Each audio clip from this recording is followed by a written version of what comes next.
Hi, I'm your host, Jess Vanrose, and today we're talking about what happens when trauma doesn't just live in our past, but quietly shapes how we see ourselves, how we relate to others, and how we show up in our everyday lives. This conversation is especially for anyone who has learned how to function, perform, or hold it all together on the outside while carrying something heavy on the inside. Our guest today is Dr. Melanie Gray, a registered nurse, educator, and trauma informed care specialist. Hi, Melanie. Welcome to Life After Trauma. I'm really grateful to have you here. Jess, thank you so much for having me. It's such an honor. Thank you. Today, we'll explore identity after trauma, how trauma shows up in ordinary spaces, what compassionate boundaries really look like in practice, and how healing becomes possible when we stop trying to cope better and start helping our nervous systems feel safer. You talk about trauma showing up in everyday life, especially in places like work. What are some ways trauma hides behind professionalism, productivity, or being the reliable one? Well, it can show up in hypervigilance.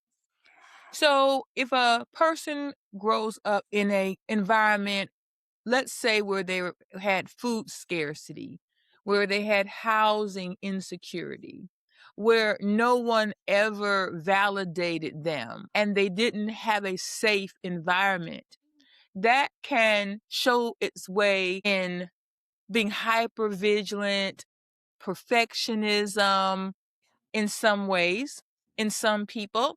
In other people, it shows up and I'm just going to do my job. I'm only going to give so much. I want to stay safe. And so in those individuals, they might tend to withdraw and they're seen as not caring about their job. They're not seen as invested, but they just don't feel safe enough to.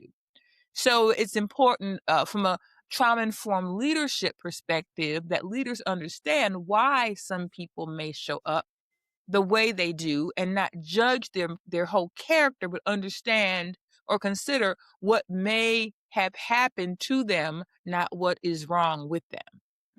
That makes so much sense. And what you were just speaking to, the hypervigilance and the perfectionism, I can tell you 100% that was me. I am a recovering perfectionist. I understand. And Absolutely. I'm a recovering workaholic because I was told never to depend on anyone. You got to do it yourself. Yes. You can't depend on anyone. You can have no trust. You got to go, girl. Yeah, exactly.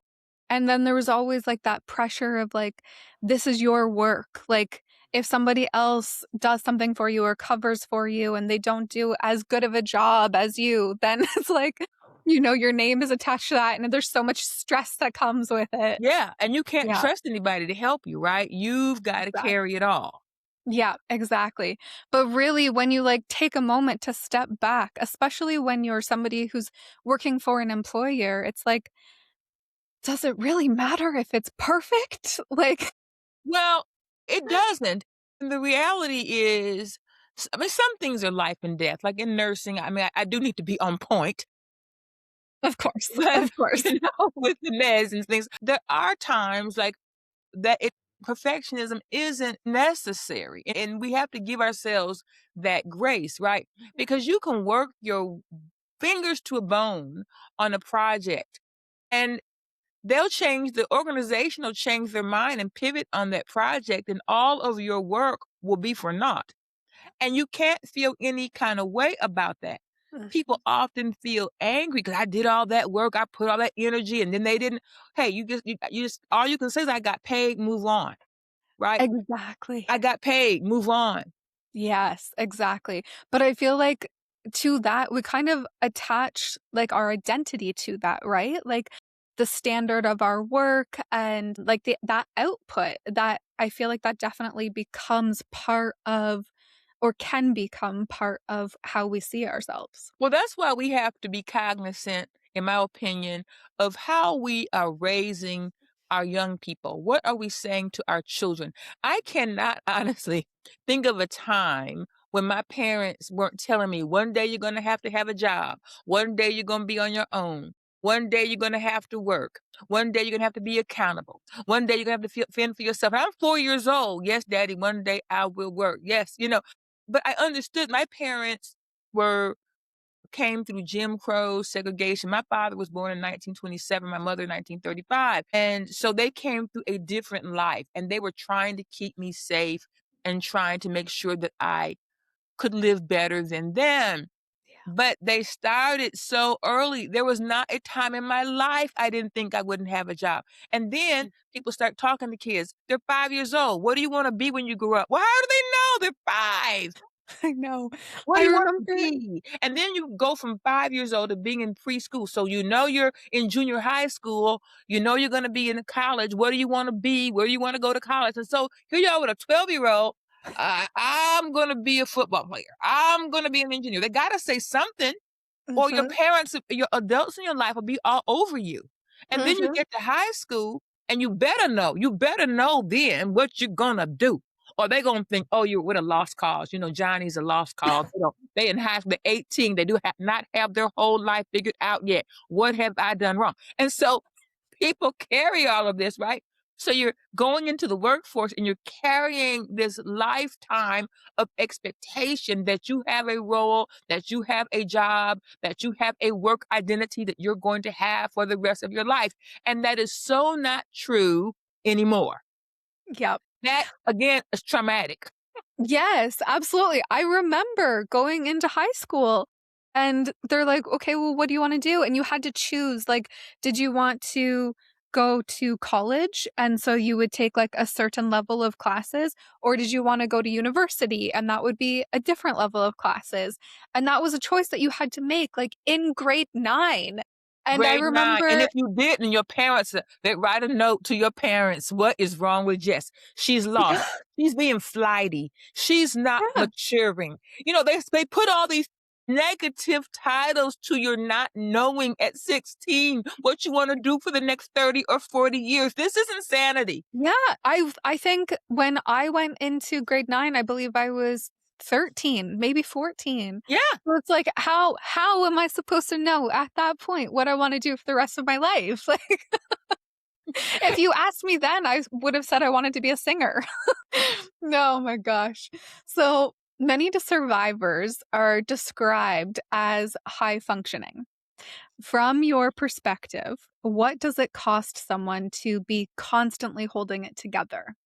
It costs you. So, on one perspective, you win. Some people win from being hyper functioning because they get the promotions, they get the attention, they get the validation they might not have received through their traumatic experience, or that validation helps soothe the trauma and so they keep being hyper vigilant.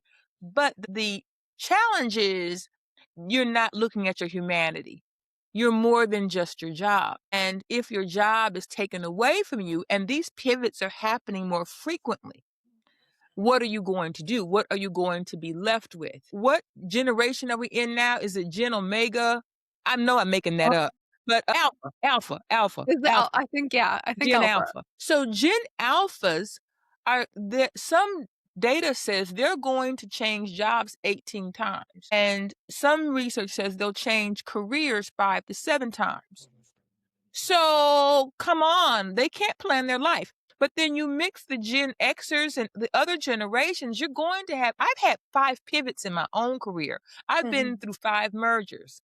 I've had multiple pivots when my roles changed and I had to make choices that I didn't choose, but I had to be ready to make them.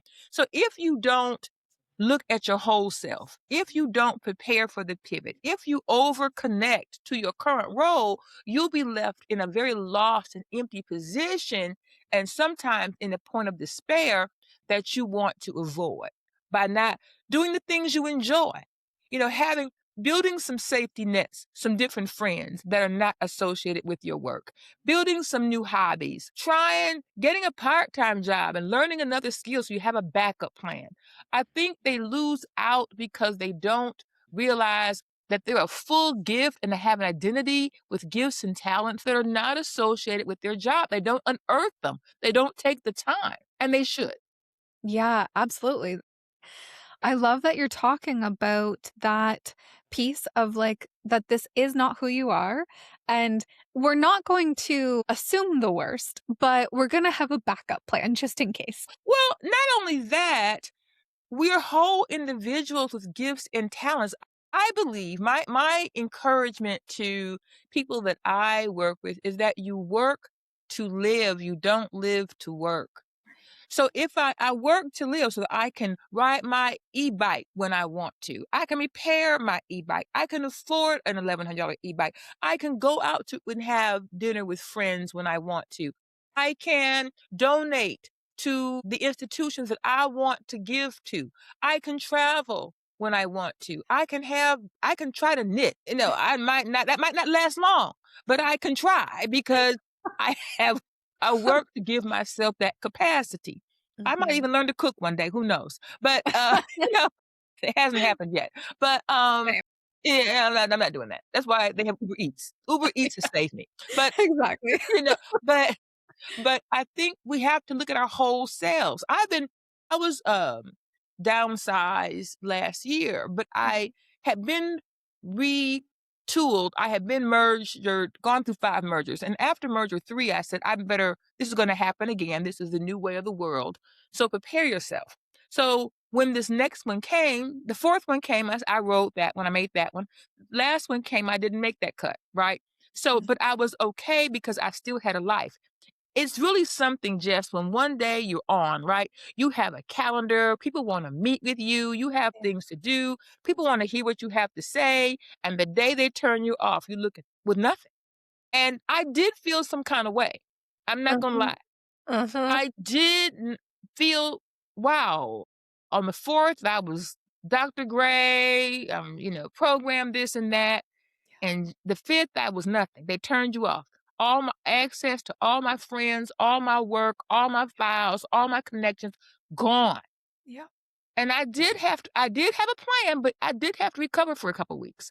Yeah. But it was important that I had a plan. And it can happen to any of us. And what are you going to do? It actually happened to me as well. So back in August, my day job, I was working in the legal field and I've been in that field for 10 years and they let me go because there wasn't enough work coming in. Oh, wow. It was very sudden. I was quite shocked, very unexpected. And yeah, I remember the first thing I wanna say is that, yes, it was terrifying, but I truly believe that that was a blessing in disguise. Absolutely. Absolutely, like, I was not happy there, and it was draining me and just, like, eating away at me every single day, but I it did take me probably about a month afterwards of really struggling with feeling like I failed. Like, I've been doing this for 10 years and all of a sudden I just get let go. And what does this say about me as a person? Like, am I just not a hard worker? All of those things just were piling on. All of those like fears and doubts. So, And you pile them on yourself, and then you have to let them go. You have to exactly. I laid in the bed, even though I knew that I was transitioning. They gave me 30 days to close out my projects. And Okay. so I knew, but I still really laid in the bed and binge watched Hallmark for 3 weeks before I could get myself going again. Yep, I And totally that's okay. understand that. Yes. So you integrate nervous system education into your work. What changes when we stop asking people to think differently and start helping their bodies feel safer? So I believe that mindset changes and mantras aren't going to change your behavior. Mm. Totally. Right. Our words have power, right? And what we speak, the power of life and death is in the tongue. And so what we speak to ourselves does matter. But along with validating yourself is you have to be committed to new actions. You Mm. have to re-regulate your brain. You have to breathe. You have to hydrate. You have to have exercise. You need positive and other communications with people that can feed you. But how do these things happen? By intentionality. Because people recovering from any kind of trauma, one thing they should hold on to, I hope the listeners will, is that you have already proven yourself to be resilient and successful because you're listening to this podcast. You have a history of wins, Yes. and you have to hold on to that and rewire your brain and say, okay, with intentional actions, because like Missouri is the show me state, talk is cheap. You got to show yourself that something's different. So, not only mindset, it's the actions of understanding how to relax, how to connect, and allow your parasympathetic system to take action where you are relaxing and not on fire all of the time. And so I emphasize intention because you have to decide what you are committed to do. Are you Mm. committed to l turning off work at 5 o'clock and not answering email? Are you committed to leaving on time on Fridays? Are you committed to your weekends being free? Are you committed to trying something new and making new friends? Try a new meetup group. Everything you try, you don't have to like, but you tried it. Yes. You try enough things, you'll find something that you do like.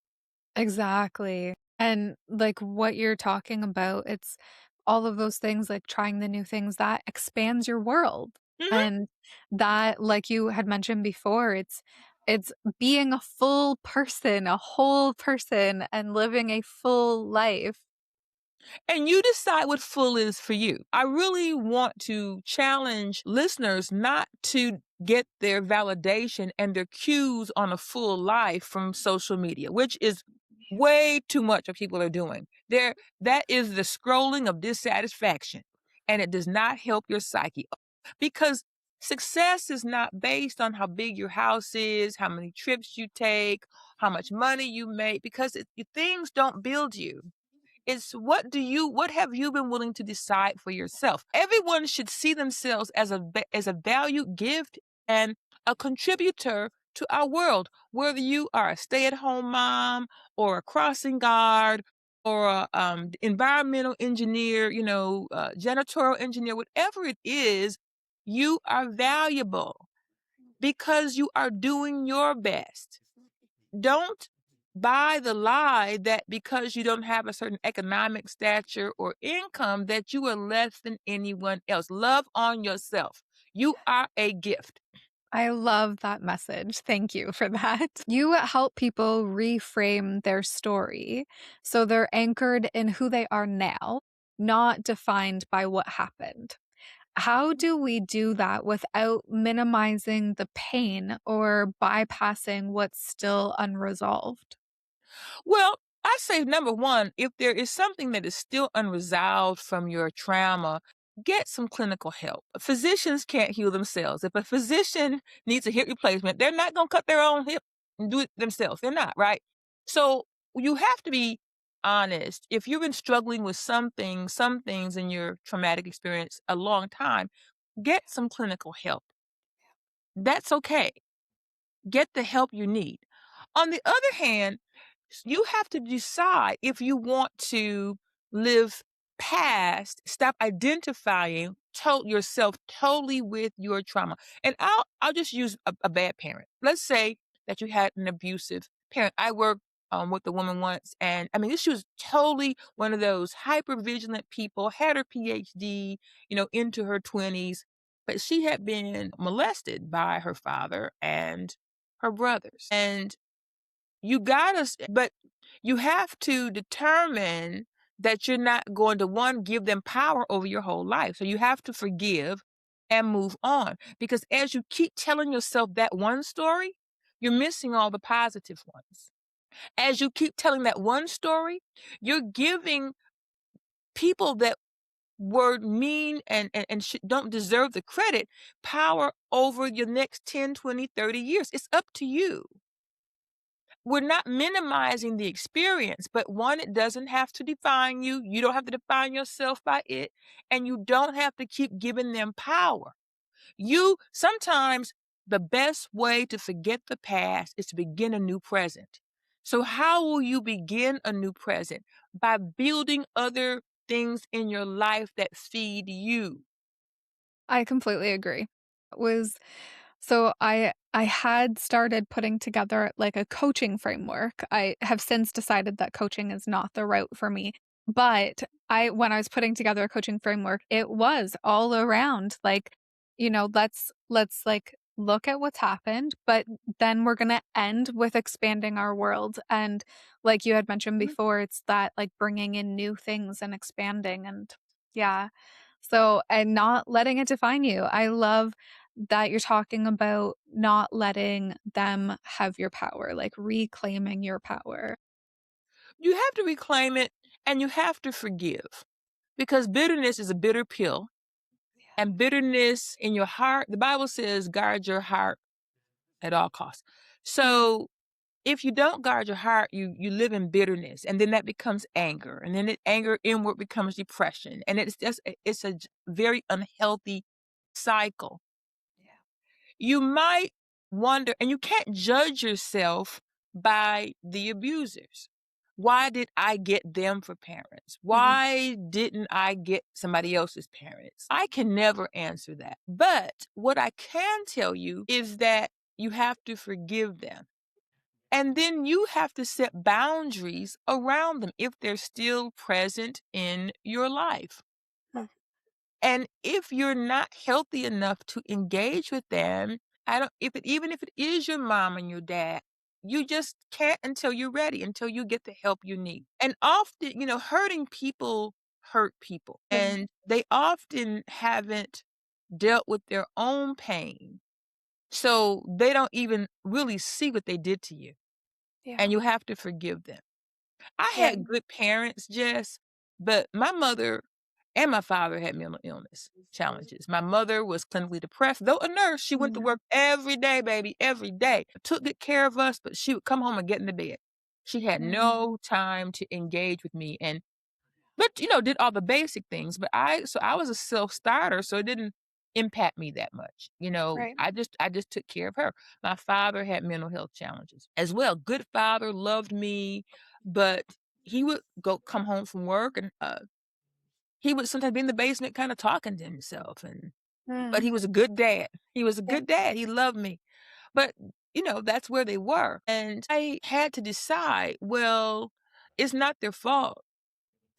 And what I found out from my mother much later on, I remember, if I could share this very quickly, I took my mother on her first cruise, and we were on the cruise. I was probably 20 something years old. She was 50, I think, 50 something. And we were talking, and she started telling me about all these things, how her mother was, my grandmother. She said, oh, grandma was a party girl, and she had one man after the other. And I'm like, who's she talking about? My grandmother?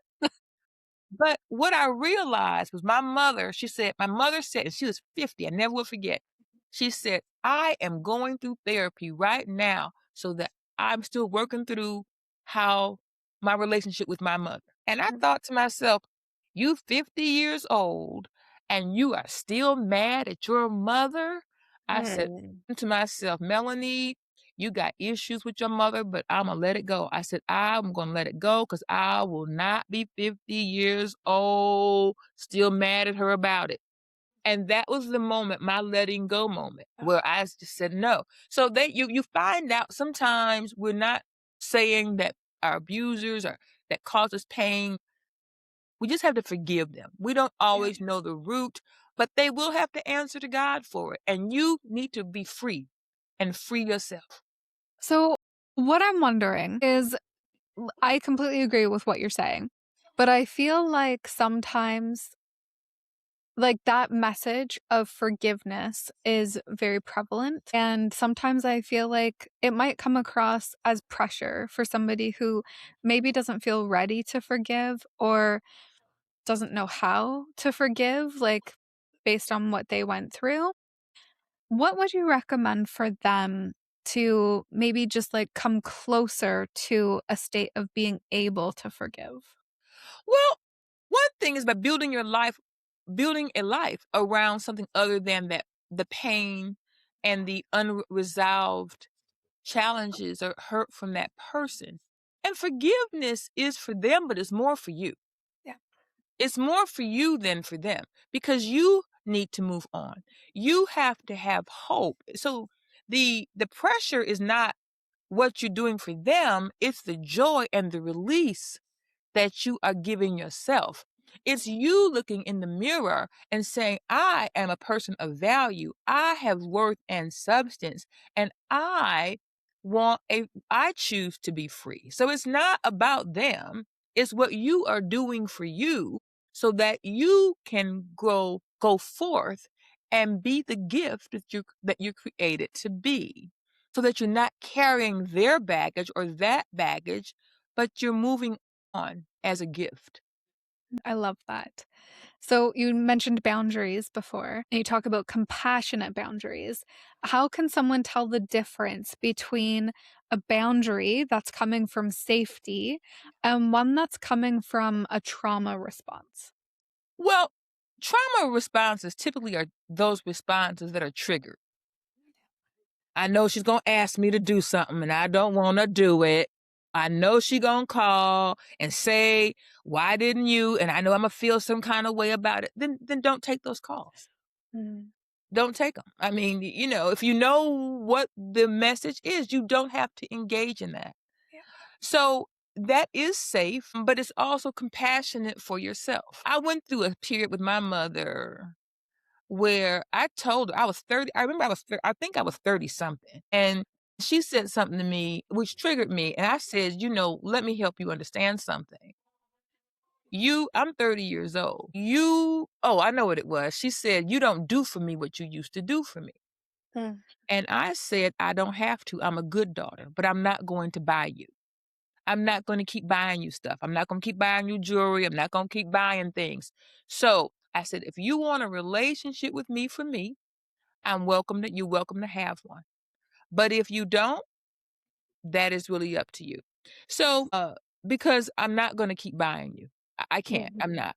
So actually at that point, we didn't, I said, I said, okay, I can't totally disengage. So I just started sending a card once a month.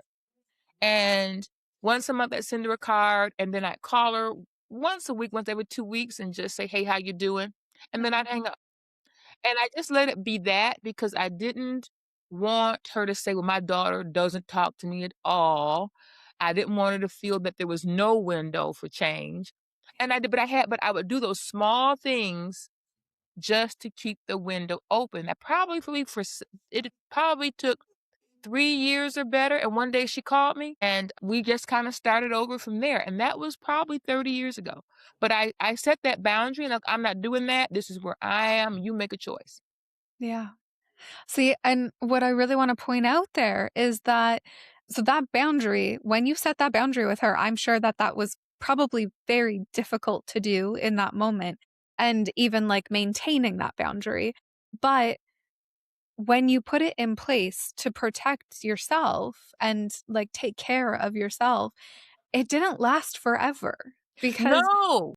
But like she was shocked, Jess. She was like, "My daughter, you have never talked to me like that." I said, "Well, I am now." I said, "I've been on my own. I'm 30 some years old. I've been on my own since I was 17 because you made it that way." And I said, "You don't even know me." I said, "You know the person you raised in your home, but I am not totally that person, and you haven't taken the time to get to know me. So when you do, let me know." But so she had to have a come to Jesus moment, if you with herself. And it just took time because time does heal wounds if you let them. yeah, Right? If you exactly. let them and then you keep living and growing. And then you Mhm, can't fix people. Some people will never change. That is their choice. But you give them the grace to try and you accept them where they are. mhm. Yeah, and knowing that just because you set a boundary does not mean that that is going to last forever. It might, but it It also might. might not. It also might not, and because you set a boundary, so you set the boundaries for you, not to manipulate change out of the other person. Yes. You really have to understand what you are taking away, what your win is for you, because you can't control them, Yeah. and you gotta keep yourself free. Mhm. Yes. And I love like, so for me, I've been having to practice a lot lately about setting boundaries around, like, protecting my energy. Just, like, with some stuff I'm going through in life, like, my energy is so finite right now. Mhm. So I, like, have to be so careful about where I put that energy. And it has been hard to set some boundaries, but it also just feels so good when I set a boundary because it's coming from a place of it's truly something that I feel that I need and not trying to manipulate somebody. It feels like I'm taking care of myself, and so you come out of it feeling cared for. Well, and self-care is healthcare because you want to go the distance, right? And so I'm 67 years old and I'm still going.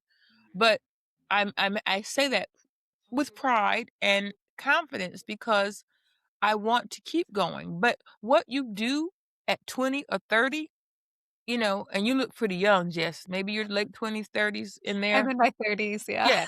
So you look really young. Girl, I remember that.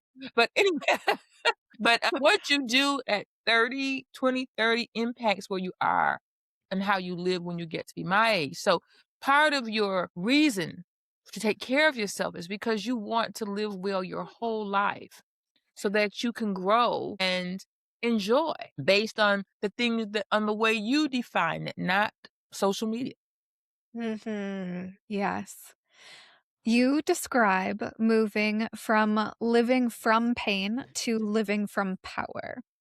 What does that actually look like in real everyday moments, not like big transformations? Well, in your everyday moment, rather than saying, woe is me, I'm still at this job that I don't like, it's wow, I've been able to be at this job for 10 years. And wow, I have the possibility of finding something else that I really want to do. It's from not, "Wow, my family is pretty crappy, they're always arguing." It's, "Wow, it's from that family that I got to be here and I get to create the life and friends that I choose." It's not living from point of negativity, but seeing your position of purpose and possibility. Because we're all on a positive, progressive perspective of change if we choose to. Mhm. So some people like being in pain. They like the secondary gains they get from it. Mary, what's wrong? And they like being rescued. They Yeah. like that. Yep. So you have to be honest about your secondary gains. Do I really Mhm. get gains from being in pain? Do I want to keep being that? Or Yeah. do you want to be free and be able to grow and see yourself from a different lens and be seen by a different lens from others? Yes. And to your point, for those people who do enjoy being in pain, what is that benefit that you're getting from that? Because there is something. And then how can we find a better way to satisfy that? Well, I think that there are benefits people get because they don't know anything different. You have to choose. So I'll use myself in this example. My mother was clinically depressed and she would say, "Oh, I'm depressed." And so I realized I would hear myself saying, "Man, I'm depressed." And one Mm. day I said, "Why do I hear myself saying that I'm depressed?" Because I learned that behavior. Yeah. I learned and so because I learned it, I took it on, I lived around it. I said, I can untake it. So I stopped saying it. I caught myself. And I said, no, I'm not depressed. I am fine. It's a situation that I'm dealing with. This is how I'm going to resolve it. I am not depressed. So I took myself out of that language, out of that frame of mind. And so the same as with pain. So I stopped living in that mindset. So, Yeah. and then I stopped feeling it. Yeah. Then I became more myself. I have had times where I've had to see a counselor, right, to work through those Yeah. things. So I'm also not saying that that I worked through all this without help. Mhm. Sometimes you have to get help. Yep, absolutely. And some to understand what is that gain you're getting from being in pain is Yeah. do you need a medication? Sometimes it's nothing wrong with that. Mhm. Sometimes medication just gets you over the hump to feel better so you can do better so that you don't need it anymore. There's no Yep, shame in that. yep, But sometimes, again, just people just get used to living there and they don't know what freedom looks like. exactly. And, like, so if we stick with that example of somebody who enjoys being in pain, like a martyr, then, like, it could be that they enjoy the attention. Maybe they feel that they need the attention. Maybe they feel that people are more sympathetic or more caring towards them when they're in pain. And so, like, if that's the situation, then you can be aware that those are the benefits that you're getting from that, and you can then focus on finding a way to give that to yourself. Like, If you want to. Now, some people don't want to. Some people I've seen people who only think their children are going to be around if they're the martyr. "Oh, mom is sick. Mom can't do this." So they use it as a manipulative, yeah, a way of manipulation to get people to do things. So if you like being a manipulator, yeah, and so let's just be honest, some people like the manipulation. They like the power that comes from being a martyr and woe is me. And well, when I say A, then Johnny's gonna come and rescue good, me and he's gonna do it. And that's a personal level of integrity yeah. that everyone has to come to themselves. You can only help the willing. Yes, yes. I do love what you said before, though, about how you took on that messaging of depression, and so that means that you can untake it. You can untake it. Yes, ma'am. I Love untook that. it. It took time. Mhm. Yeah, it's not something that happens fast. I took time, but you can rewire your brain. So, but it wasn't just because we talked about mindset. So it wasn't just a mindset change. It was a belief change that involved intentional action on my part. So when I felt myself wanting to respond in a particular way, "Oh, I'm depressed," I couldn't take on those behaviors. I'm going to go to bed. I'm going to sleep. I'm gonna not do whatever I promised to do. I had to keep myself on the momentum of life and not give in to behaviors that went with that messaging. What did you find, like, during that time, what did you find helped you the most? Like a tool or just something practical that you found helped you the most through that time? Well, I'm a believer in Christ, just as my faith. And so my scripture verse was, "I am fearfully and wonderfully made." And the word also says that touch not thine anointed and do thy prophet no harm. So I would tell myself, I will not touch myself with negative words. So I'll touch not by my anointed. I'll do myself no harm. I will not speak negative to myself. So I would just Mhm. give myself that scripture over and over. And Mm, until because my faith says that the word is sharper than any two-edged sword. And I believe that as I spoke the word to myself in faith, that it would do the work in my spirit and soul that I needed it to do. And it did. okay, yeah. So, for somebody who maybe isn't a believer, Mhm. could they use affirmations instead, They maybe? absolutely could. They can find an affirmation that speaks to them, that Mhm. even if you tell yourself, "I am a gift. I Yeah. am a gift. I see myself as a treasured gift. I see myself with potential and beauty. I see myself giving to others. I see myself as an aspiring actress. I see myself singing on stage." Whatever your dream is, see it Yeah. and believe it. And it will come in small change does come in small increments. A lot of times we're waiting Mhm. for just fairy dust to hit. If Yeah. I just wish this thing, and that's important. That's why change, when we talk about being about change, it's about being intentional. It's not just mindset. It's an intentional actions Yeah. that you have to apply to your life to get to the change. It's like getting a job. First, you have to find the job you want. Then you have to apply for the job. Then you have to interview for the job. Then you have to go through the orientation of the job. Then you have to go through the probationary period for the job. And there's steps. So we can't, if there are steps involved in getting a job, something just that basic and simple, there are steps to change in our personal life, in our mindset, and in our life. So if we know we've done it once for one thing, we should have, hopefully would give us confidence to do it for things personal to our heart. Absolutely. Yes.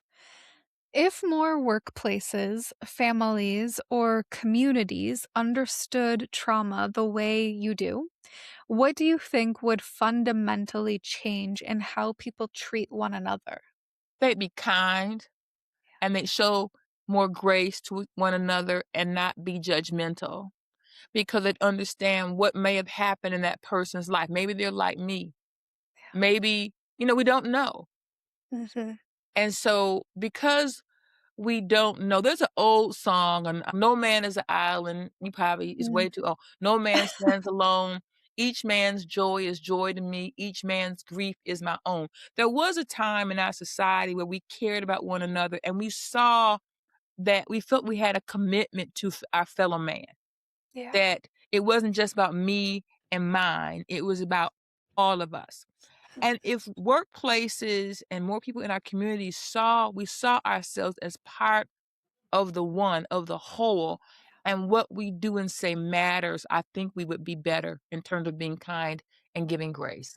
Yeah, absolutely. Just having more compassion for each other Mhm. and like people don't necessarily have to understand trauma to act that way. Just, No, just know that somebody might be going through something that you don't know about. they might be. And what does it take to take an extra minute? How are you doing? What does it take to smile? Kindness is free. Absolutely. So before we wrap up, I always like to ask one closing question. What does life after trauma mean to you? Life after trauma means to me freedom.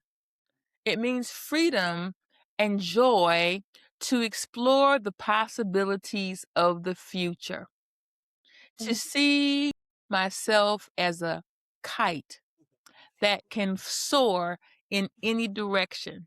Now, that kite is still guided by the string, it still has a guide, but you are the guide and you're guiding your own kite, you're guiding your life. Take hold of it.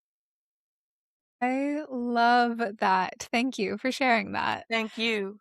What's really staying with me from this conversation is that we just need to be more intentional and consistent with how we're approaching our lives and choosing to not just stay in a mindset or a position, like a space, just because we're familiar with it, but really being aware and intentional about how we're choosing to move forward with our lives. Yes, I mean, have a plan. Yeah. Even if it's a short-term plan, Yeah. just take it in increments and be okay with failure. Mm. Failure does not mean that you failed, it just means it's a learning experience. Yes.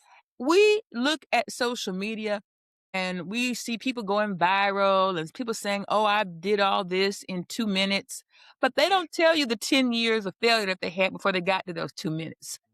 You know, we forget, that like Maya Angelou didn't get the Pulitzer Prize till she was in her 60s. Wow. Vera Wang didn't start her clothing line till she was 50.